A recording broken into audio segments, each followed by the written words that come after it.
Hey everyone, my name is Martijn. I'm one of the animators at Pegbarians. We make, not all of them, but most of the animated videos on Vanoss's channel. Today I'm gonna show you how we make one of these videos from start to finish. As an example, I'm gonna go through the episode Special Club that was released a while ago. As always, we start with watching a lot of Vanoss's videos until we come across audio that could potentially be an animation. Now, one of the things we look for is that you want to make sure that the animation actually makes it funnier instead of just retelling the joke, you know? So take this bit, for instance, with Louis. Give us your best greeting. This is your Welcome to Walmart, punk! No!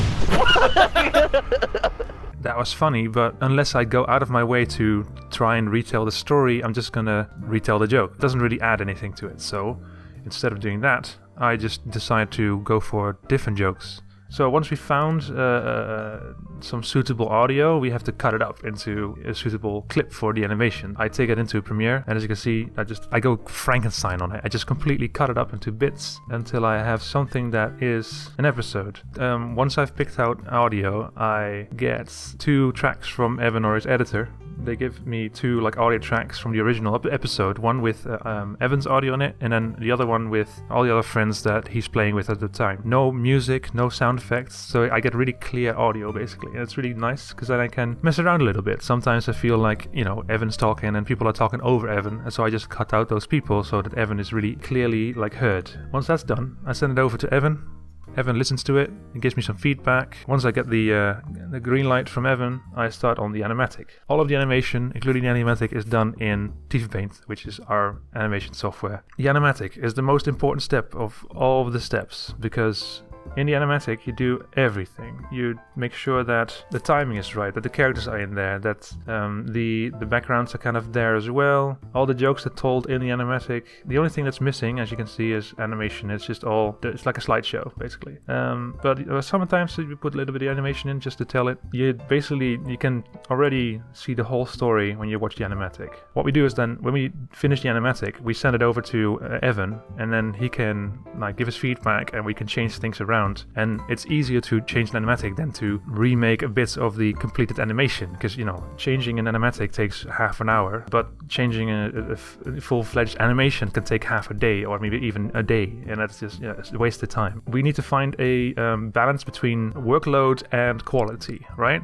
So, and that's the thing you already keep an eye on when you do the animatic. Things you want to avoid is complicated animation. So one of the things that's really complicated to do is walk cycles. Walk cycles take forever to make. It's tedious, it's horrible work. I hate it with a passion, so I try to avoid it all the time. One way to avoid this is to have them slide in a comical sense, it's kind of a joke as well, they just gotta whoop, slide in. Another way to do it is to set up the quote-unquote camera in a way where you can't see the legs, because you can get away with the arms not kind of moving, but when you have a character kind of slide across in this slow sense without their feet moving, it's kind of weird. So what you do is you can just kind of crop out legs so you don't need to draw them, and that way you save yourself hours and hours and hours of work. So that's the animatic.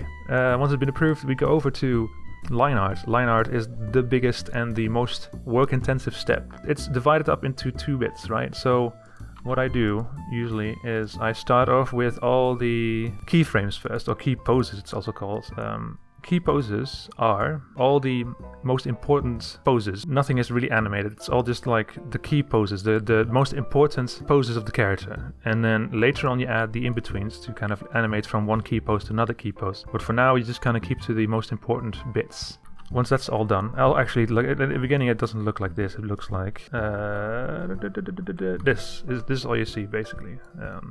Anyway, what I usually do is I go from the line art to the in-between. So that's what I do, the drawings in between. I tend to do this first and then color everything in.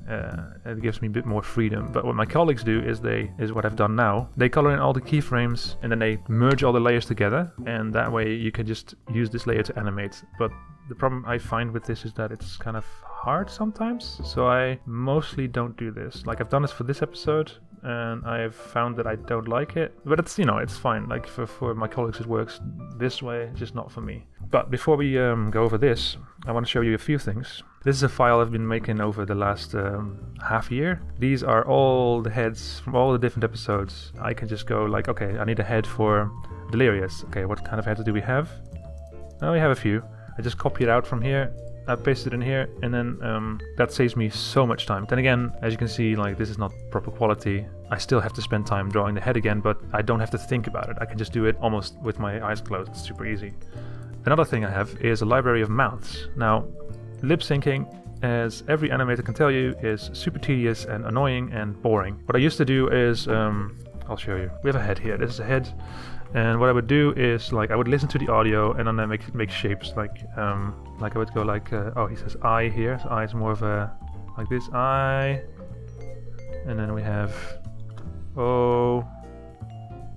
And then we have U, which is kind of the same, but sometimes more like this.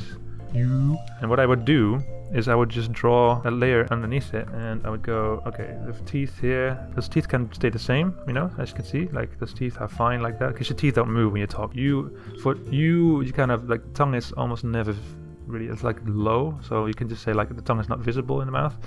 For O, a little bit maybe, a little bit. So we got here, and for I, the tongue is quite high, so you put like a tongue here, you know, like there. And then what I can do is just kind of use my my bucket tool, and then just kind of remove everything around it. There we go. Bam, bam. Now we got a mouth. But what I've done now, I've made like a library of mouths, and this way I save even more time, because now, see? Like these are visually these mouths. I save so much time by doing this. Once everything is done, we do in-betweens. The in-betweens are, as you might have seen, very easy. The way we make these animations, like we put more emphasis on poses instead of on the animation. So like we think that having clear and strong poses is more important to have than complicated animation. Yeah, like all we do is just we use the tool, a skewing tool, and we just kind of do this. That's all it does. It sounds very lazy, but you know, it's a way for us to kind of find the balance between workload and quality. We can actually properly animate this, we just don't. To save time. Because animation takes forever. If we were to actually animate everything the way it could be, then it would take us 2 or 3 times as long. After this, I send it over to Evan. Evan takes a look. He gives some final thoughts. Sometimes we have to change a few things around. For this episode, I didn't have to change anything. It was all good, which was nice. Oh, also the nipple tassels were Evan's idea. That was a nice touch. I really like that. Yeah, and then Evan sent it over to Gavin, the audio wizard. And he puts all these sound effects in and all the music, because he's way better at that than we are. And then it gets uploaded, and then it's on YouTube, and then you watch it, and then you make weird jokes in the comments like true Vanoss fans know this or something. Anyway, thanks for watching. I hope you learned something from this. Goodbye.